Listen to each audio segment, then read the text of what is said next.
یتیم بچہ، اس نے آ کے عرض کی حضور 3 گھر میں افراد ہیں، میں، میری بہن اور میری بیوہ ماں۔ والد حضور چلے گئے اور آج نہ 3 دن ہو گئے روٹی کوئی نہیں کھائی۔ میں اس منظر کو بھی جانتا ہوں کہ جب یتیم گھر میں اکٹھے بیٹھے ہوتے ہیں اور پتہ ہوتا ہے ان کو کہ ہماری اماں کے پاس آج پیسے کوئی نہیں اور گھر میں روٹی بھی کوئی نہیں، تو پھر ان کو بھوک ہی نہیں لگتی۔ ہاں نہیں لگتی۔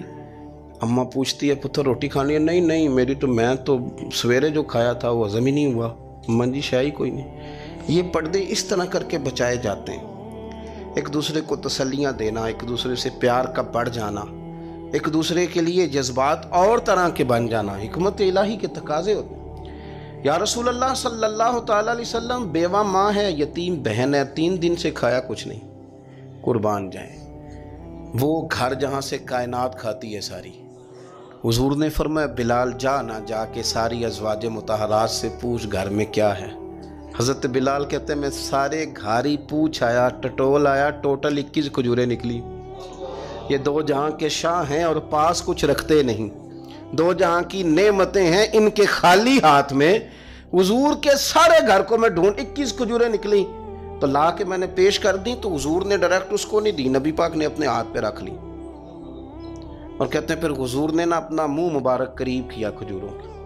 صحابہ خود فرماتے ہیں کہ یہ جو حضور نے منہ مبارک قریب کیا ہے نا تو نبی پاک برکت کی دعا کر رہے تھے، 21 کھجوروں پہ برکت کی دعا ہوئی۔ حضور نے اس بچے کو بلایا، تھپکی دی، فرمایا لے جا 7 تیری بہن کی۔ انہیں معمولی نہ سمجھنا ہو تو حضرت بلال کہتے ہیں حضور 3 بھی دے دینا کبھی تو 30 سال ختم ہی نہیں ہوتی، 30 سال گزر جاتے ہیں، نکالتے رہو کھاتے رہو، ختم ہی نہیں ہوتی۔ حضور نے فرمایا 7 تیری بہن کی، 7 تیری والدہ کی، اور 7 حضور نے اور بھی تلقین فرمائی، فرمایا ایک سویرے کھایا کرنا، ایک شام کو کھایا کرنا، یہ لے جا۔ حضرت سیدنا بلال حبشی کہتے ہیں رضی اللہ تعالیٰ عنہ کہ بچہ لے کے جب باہر نکلا تو حضرت سیدنا معاذ ابن جبل دوڑ کے گئے اور جا کے بچے کے سر پہ شفقت سے ہاتھ پھیرا، کہا فکر نہ کرنا، رب کریم تجھے بہترین سرپرست عطا کرے گا، پتر پریشان نہ ہونا، اللہ تیری مدد کرے گا۔ صرف حوصلہ دیا، سر پہ دست شفقت پھیرا، بچہ چلا گیا تو حضور نے فرمایا معاذ ادھر آؤ نا ذرا۔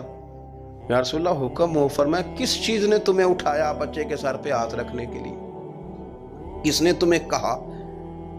کس چیز نے تمہیں اٹھایا جو تم بچے تک پہنچ گئے؟ عرض کی یا رسول اللہ وہ جو میرے دل میں اللہ نے یتیم کے لیے رحمت رکھی ہے نا، اس نے مجھے اٹھایا تھا، اور میں نے جا کے اس کے سر پہ دست شفقت پھیرا تو حضور فرمانے لگے سن پھر، جو کسی یتیم کے سر پہ خالی ہاتھ بھی پھیر دے، جتنے بال اس کے ہاتھ کے نیچے آئیں گے نا، رب اتنی خطائیں معاف کرے گا، اتنی نیکیاں دے گا، اتنے درجے اس کے بلند کر دے گا۔ خالی دست شفقت ہی پھیر دے، دینا دلانا تو بعد کی بات ہے، اس کا خیال رکھنا تو۔ یہ جو ہمارے مدارس ہیں نا، ان میں اکثر بچے غریب ہوتے ہیں، لیکن کچھ بچے تگڑے گھروں کے بھی ہوتے ہیں، مالدار گھروں کے بھی ہوتے ہیں۔ اس میں اگر کوئی ایسا بچہ آ بھی جاتا ہے نا جو یتیم ہے، کمزور ہے، تو وہ اپنے آپ کو محسوس نہیں کرتا کمزور، کیونکہ وہ یہ نہیں سمجھتا کہ میں یتیم خانے میں آیا ہوں۔ اس کے ذہن میں مائنڈ سیٹ یہ ہوتا ہے کہ میں مدرسے میں آیا ہوں اور میں پڑھنے کے لیے آیا ہوں، اور چونکہ وہ کچھ وزادار بچے، مالدار بچوں کے ساتھ وقت گزارتا ہے، اسی دسترخوان پہ بیٹھ کے کھاتا ہے، اسی کلاس میں سب کے ساتھ بیٹھ کے پڑھتا ہے، تو اس کی عزت نفس مجروح ہونے کی بجائے طاقت پکڑتی۔ وہ برابری کی سطح پہ جب آتا ہے تو اسے محسوس ہوتا ہے کہ مجھے عزت دی جا رہی۔ اس لیے مدارس اسلامیہ میری نظر سب سے مضبوط جگہ ہیں جہاں مساکین کی، یتیموں کی، غریبوں کی صحیح معنوں میں کفالت بھی ہوتی ہے، تعلیم بھی ہوتی ہے، عزت بھی ہوتی ہے، تربیت بھی ہوتی ہے۔ میرے رسول کریم علیہ السلام بڑے انہماک کے ساتھ، بڑے توجہ کے ساتھ۔ اچھا ایک کام اور ہوتا ہے ہمارے ہاں، وہ کیا ہے؟ اگر کوئی یتیم مال چھوڑ گیا نا اس کا باپ، تو پھر تو بارے نہیں آ رہے ہیں اس کے، پھر تو اللہ خیر کرے کہ بہت سارے مل جائیں گے کفالت کرنے والے، بہت سارے ملیں گے دھیان رکھنے والے، بڑے سارے ملیں گے توجہ دینے والے۔ قرآن مجید نے فرما دیا ہے کہ جو یتیم کا مال کھاتا ہے وہ سمجھ لے کہ میں مال نہیں کھا رہا، میں آگ کھا رہا ہوں، آگ کھا رہا ہوں، آگ۔ سورہ نساء دیکھیے ہمارے ہاں اگر تو وہ مال چھوڑ گیا ہے تو پھر تو بہت سارے رشتہ دار مستقل اس کے محلے میں مکان لینے کو تیار ہو جاتے ہیں، الا ماشاءاللہ۔ پھر تو بڑے سارے ایسے بھی رشتہ دار بن جاتے ہیں جن کو والد کی موجودگی میں کبھی زیارت کا موقع بھی نہیں ملا تھا۔ یہ مال جو یتیم کا ہے اس کی تو زیادہ حفاظت کرنی تھی۔ ہم کئی دفعہ مسئلہ بتاتے ہیں، لوگ فتویٰ بازی شروع کر دیتے ہیں۔ مجھے بلایا گیا کہ ایک صاحب کا انتقال ہو گیا تو ان کا ختم شریف ہے، تو بچے ان کے نابالغ ہیں، تو میں نے کہا کہ آپ اس طرح کریں، ان کے مال میں سے زیادہ پیسے نہ صرف کریں۔ نہیں جی نہیں، بڑے پیسے کمائے ہیں جی، اس نے ساری زندگی باہر نکالی، یا تو لاکھوں کروڑوں کمائے ہیں، تو چھوٹا گوشت پکائیں گے، بکرے کا گوشت پکائیں گے اور ہم ان کا ختم شریف دلائیں گے۔ تو میں نے کہا صاحب آپ رشتہ دار ہیں، ان کے بچوں کے مال کی حفاظت کریں۔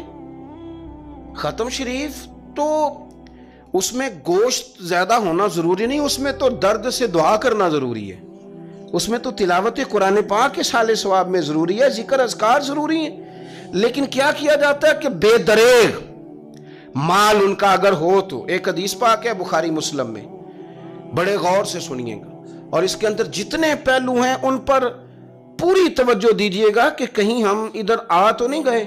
رسول پاک صلی اللہ علیہ وسلم نا ہمارے لیے سب سے بڑے حکیم ہیں، سب سے زیادہ حکمت حضور نے ہمیں بتلائی ہے کہ اس رستے چلو گے تو بچو گے، اس رستے جاؤ گے تو ہلاک ہو جاؤ گے۔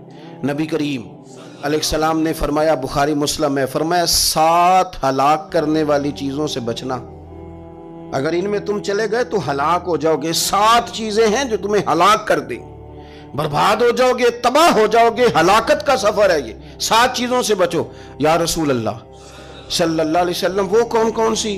تو حضور نے فرمایا اللہ کے ساتھ شریک نہ کرنا، ہلاک ہو جاؤ گے۔ دوسرا نبی پاک صلی اللہ علیہ وسلم نے فرمایا جادو نہ کرنا، ہلاک ہو جاؤ گے، ہلاک۔ اور یار جسے حضور فرما رہے ہیں ہلاک ہو جائے وہ بچے گا۔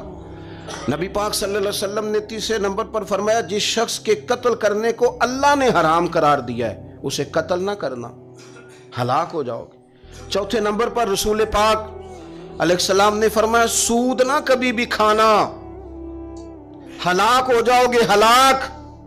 بڑی بڑی دلیلیں دی بینک والوں نے، بڑا سمجھایا تو حاجی صاحب مان گئے، محترم مان گئے، کہنے لگے نہیں جی نہیں وہ کاروبار میں لگاتے ہیں۔ بڑے بھولے والے ہیں ہم، پتہ سارا ہے۔ اور دیکھو سب کاموں کے باوجود مستقل بینکوں میں پیسے اس اکاؤنٹ میں رکھے ہوئے ہیں جہاں سے مستقل سود آتا ہے۔ حضور نے فرمایا نہ کرنا یہ کام۔ تو کہتا ہے میں سود پہ پیسے لے کے کاروبار چمکاؤں گا، تیرے نبی پاک نے تو فرمایا تو ہلاک ہو جائے گا۔ تو کہتا ہے میں مل لگاؤں گا، حضور نے تو فرمایا ہلاکت ہے۔ تو کہتا ہے میں بڑا کچھ کر جاؤں گا تو ہلاکت ہے۔ اچھی طرح سمجھ لیں، اصل مال بھی ضائع ہو جاتا ہے اس بندے کا جو سود کا مال ملا لیتا ہے، اصل برکت بھی اڑ جاتی۔ اور میرے نبی پاک صلی اللہ علیہ وسلم نے 5ویں نمبر پہ فرمایا یتیم کا مال نہ کھانا، ہلاک ہو جاؤ گے، نہ کھانا ان کا مال، یہ کروڑوں ہو، اربوں ہو یا 10 روپے ہو، یتیم کا پیسہ نہ کھا جانا، ہلاک ہو جاؤ گے، ہلاکت تمہیں آ لے گی۔ اور پھر 6 نمبر پر نبی پاک علیہ السلام نے فرمایا کفر سے جہاد ہو رہا ہو تو کبھی پیٹھ پھیر کے بھاگنا نہ، ہلاک ہو جاؤ گے۔ اور 7ویں نمبر پر اللہ کے رسول نے فرمایا بے قصور اور بے گناہ عورت پر تہمت نہ لگانا، بلا وجہ بہو کے کھاتے نہ کچھ ڈال دینا، بلا وجہ بھابھی اور بیوی اور کسی بھی خاتون پر کوئی الزام بے قصور عورت پر بہتان نہ لگانا۔ مار مار کے ایک شخص نے بحال کر دیا بیوی کو اور بعد میں پتا چلا کہ جی مجھے شک ہے تویز کراتی ہے۔ کیا آپ کی سوچ ہے؟ مسلمان اللہ کو ماننے والا اور اس باتوں پر الزام لگائے گا تویز کرا کے لاتی؟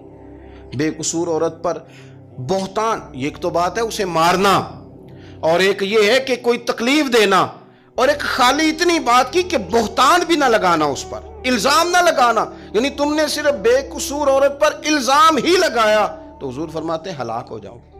یہ ہلاکت والا کام ہے، لیکن ہم بغیر سوچے سمجھے کہہ دیتے ہیں اس نے کہا ہے، اس نے کیا ہے، یہ کرتی ہے، یہ کام نہیں کریں۔ یہ 7 وہ چیزیں ہیں جو ہلاک کر دیں گی۔ نبی پاک صلی اللہ تعالیٰ علیہ وآلہ وسلم فرماتے ہیں میں نا جنت کا دروازہ کھولوں گا تو ایک عورت کو نا میں سبقت لے جاتے ہوئے دیکھوں گا، یعنی وہ جلدی سے جنت میں داخل ہو رہی۔ یا بعض شارحین کہتے ہیں کہ حضور داخل ہوتے ہی سب سے پہلے اس کا چہرہ دیکھیں گے، حضور فرمائیں گے تو پہلے ہی آ گئی،